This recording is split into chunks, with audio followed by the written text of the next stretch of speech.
What do I do if he cancels our first date? It's a big question. What do you think you should do if he cancels your first date? Let's unpack this a little bit because I don't think there's a black and white answer to it, right? There could be a legitimate reason. But before we get into the reasons, how did he cancel your first date? Did he cancel it last second without an explanation? Lead up to the first date, did he reach out to you? Did he pick up the phone and call you? Did he at the very least, message you? Or did he just not show up? Or did he, 10 minutes into your first date, message you and says, oh, I completely forgot, I'm sorry, let's find another time to connect? How is he communicating? Has he been consistent in his communication up to that first date? So let's assume you met online. Many of the kids these days are meeting online, on the line.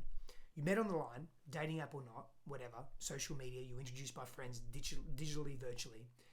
Did he reach out to you immediately? Did he say, hey, can I have your phone number so I can have a call with you so we can connect?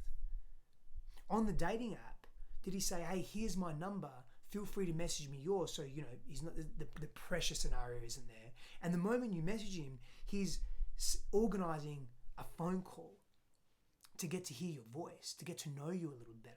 Is he doing that? Has he done that? Has he been consistent in his communication, how he's shown up to you leading up to that first date? Because it's not a cut and dry answer. It's like, oh, he cancelled our first date. What do I do? I'll let him go, forget about it. It may not be as easy as that. Life happens, right? People happens. He may have a legitimate reason, but how is he communicating that? Is he being respectful of your time and your space? Or is he treating you like just another person out there on the dating app that he's swiping right, swiping left, swiping up, swiping down, doing whatever he's doing? Are you just another object in his field of sexual partners? Has he expressed with clarity what he really desires? Has he made you feel important? These are really important questions to ask. It's important to know this about yourself. What do you really want? How has he treated you? In cancelling your first date, did he say, I'm terribly sorry? Or did he at least apologize? Or did he at least own cancelling the first date?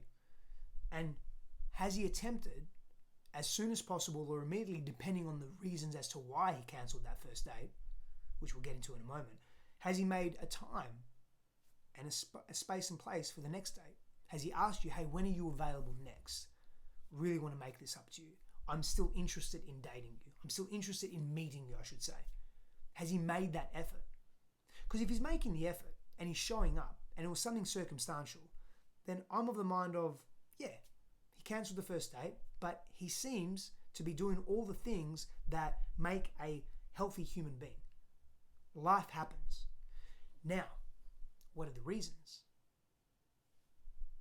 Is it an emergency? Is it something that he could not get out of?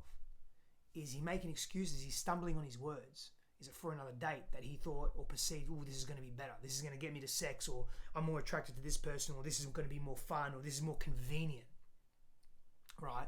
And on your first date, that's another question on convenience. Say you live in separate parts of the city and you're not close to each other. You're meeting halfway, is he coming more to you? Is he expecting you to come to him? Like, what's happening there?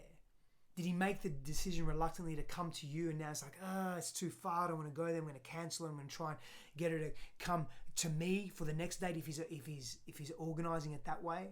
Look for these things. But if you care for this guy and you like this guy and you feel that there's something there, you can be vulnerable and let him know.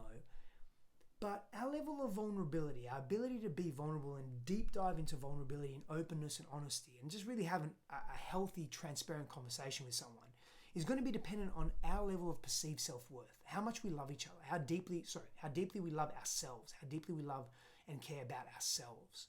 Because then what happens is you're not attached. Like, you can speak your truth and say, hey, I really like you. And hey, all these hormones are coming up and I see that we have similar values and interests and all these things, and I really like you. I'd love to make this work. When I say I'd love to make this work, I'd love to make this work on a first date and get together and meet each other in the flesh and connect and all those things. But you won't do that, and you won't speak your truth, and you won't let him know where you're at, including, hey, you've cancelled 2 first dates now, I'm out, or 3 first dates now, I'm out. Like, yep, I get it's circumstantial and maybe you're too busy to date, right? But you've got to speak your truth. And so speaking your truth gives him an opportunity to step into his king, to step into his power. And guess what? If he's not, then you know you probably need to be cancelling that first date because it's not going to work. Yes, people change and people can change. Yes, people can be better. And sometimes we need to be called forward to be better. We need to be asked to be better. We need to be pulled forward. And it's not your job to teach him, to coach him, to make him a better man, to make him more proficient, or to mold him into the man you want. Get clear on who you want and what you desire, what type of dynamic you want to immerse yourself in, and attract that. And when you see it, you say no. And when you see it, so when you see it and it's not it, you say no. When you see it and it is it, you say yes. So, what do you do if you cancel the first date? I think I've summed it up for you.